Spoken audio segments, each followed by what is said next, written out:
পিঠের এক পিঠ সতীপীঠ।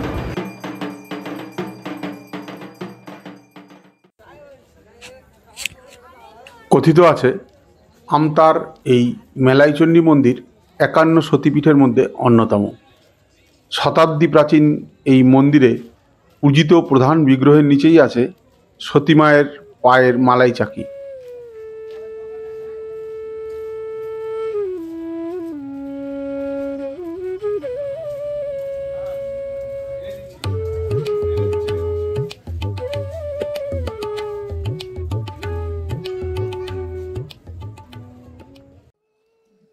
জনশ্রুতি অনুযায়ী অসমের খাসিয়া পাহাড় থেকে দামোদরের নদীপথে ভেসে এসেছিল মায়ের পায়ের মালাই চাকি।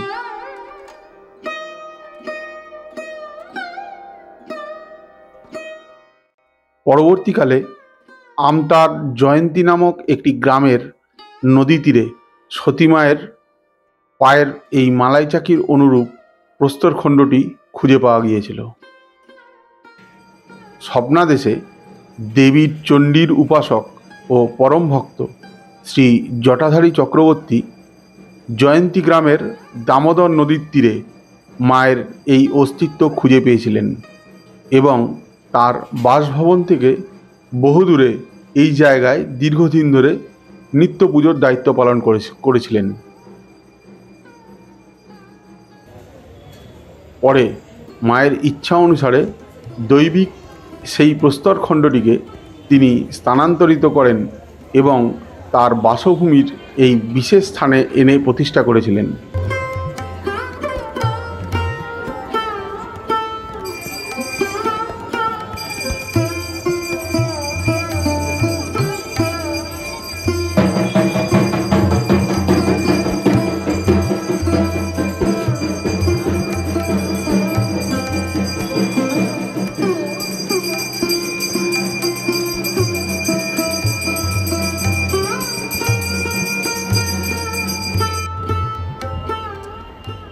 মেলাইচণ্ডী মন্দিরে শুধুমাত্র দেবী চণ্ডীরই অবস্থান নয়, কাল ভৈরব, শীতলা, কালী, ষষ্ঠী, তুলসী এবং মনসা সহ একাধিক দেবদেবীর দর্শনের ব্যবস্থা আছে এই স্থানে।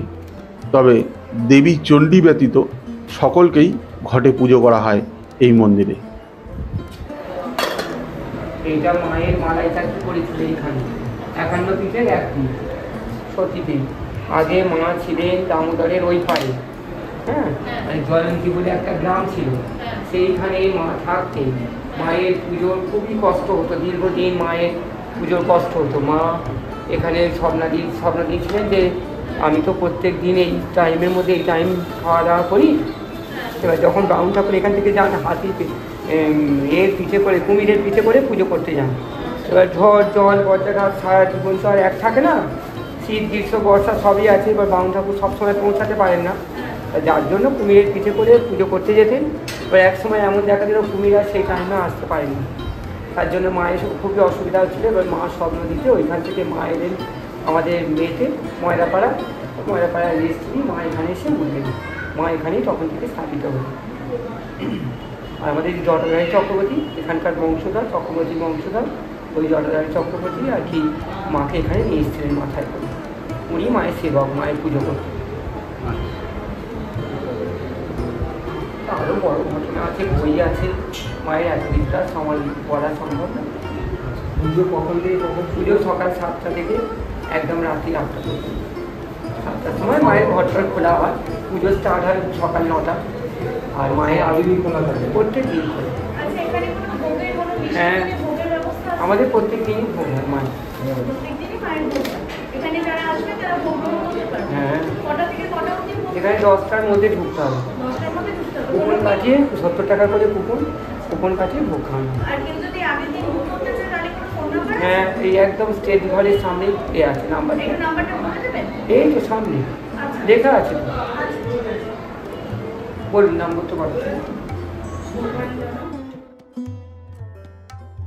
প্রথম অবস্থায় পাতার ছাউনি দেওয়া স্থানেই পুজো হতো মায়ের। পরে মায়ের আদেশে কলকাতার এক নুন ব্যবসায়ী বর্তমানের এই মন্দিরটি তৈরি করিয়ে দিয়েছিলেন।